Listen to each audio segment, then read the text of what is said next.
This tape, I don't know if you can tell, it's 3 inches in diameter. And these little tapes were what were known as living letters. People would use them. They would record, a message to their loved one, or whatever, and then mail it to them. And it was a little bit more personal than, I guess, a written letter, as long as the other person had a reel-to-reel recorder or player to play it back on. And they came in these clamshells. You can see the clamshell case. They came in those clamshell cases that were about the size, like if you think of an older iPhone. They're about that size and about the width of 2 of them stacked. A lot lighter weight, but anyway, you could mail them through the mail pretty easily. You can see the address label and everything like that. And this supposedly is a reel that was made for this record store, Campus Records, in Storrs, Connecticut, which is where the University of Connecticut is, in late 1965. The Beatles' Rubber Soul album, if you read about it, it was sort of rush released. They were under the gun to finish this album and get it out in time for the Christmas shopping season, both in the UK and the US.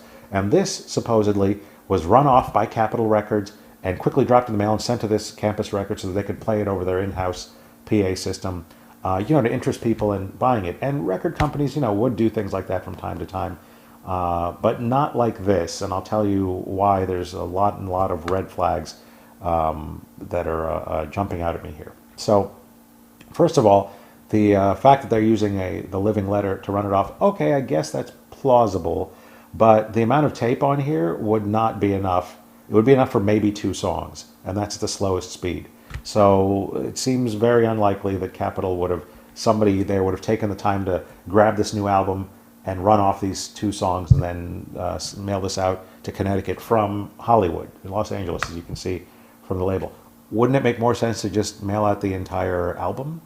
No copies of anything like this has ever shown up for any other record store. It is kind of a disposable looking item, but I can't believe a group as big as the Beatles in late 1965 that nobody would have held on to one of these aside from this Campus Records. Which brings me to the next thing.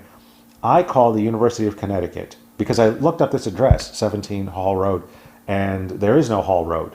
But people at the University of Connecticut did tell me they remembered a store nearby on campus, near campus, not at 17 Hall Road, and I was able to track down the owner. He passed away in, I think, 2006, but I was able to track down his son, and he has no recollection of anything like this coming in. He would have been about the age for that, but he didn't want to say for sure that this was not a real thing. But one thing he did tell me was that the store was never called Campus Records. He can't ever remember it having a name like that. So a store that didn't exist on a road that didn't exist, those are 2 bad signs, along with the fact that even though that it supposedly has the whole album on it, it would barely fit, a third of the album.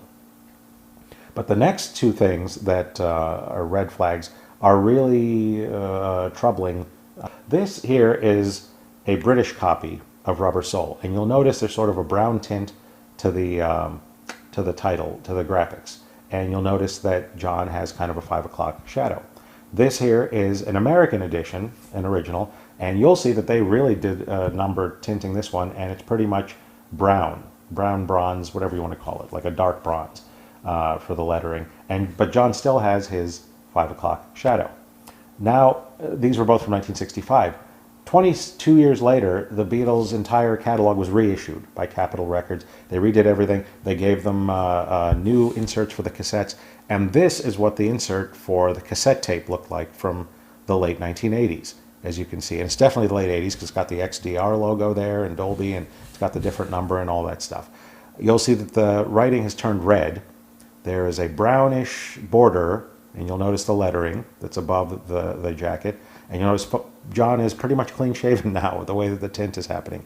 And compare that to what was on this supposed reel-to-reel tape from 1965. They're almost identical. So it's pretty obvious somebody fabricated this, and they used the cassette tape insert version to put it on the cover of this reel tape. Now, if that all wasn't enough, all of that proof wasn't enough, the last thing is the number. This has always been supposedly, if you'll notice the number there it's on the address label above the stamp.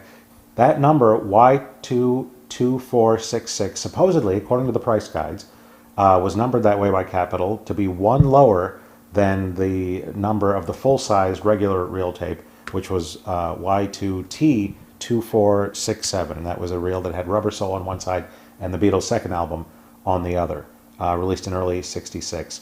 So supposedly this promotional reel tape was numbered one lower since it only was a small reel at a slower speed or something. I'm not sure exactly what the logic is, but for years it's been accepted until I went out and looked and I said, hold it a second, that doesn't seem right because Capitol was releasing lots and lots of reel tapes at the time. Why would they reserve that one number for that? Why would they even give a number to this promotional tape?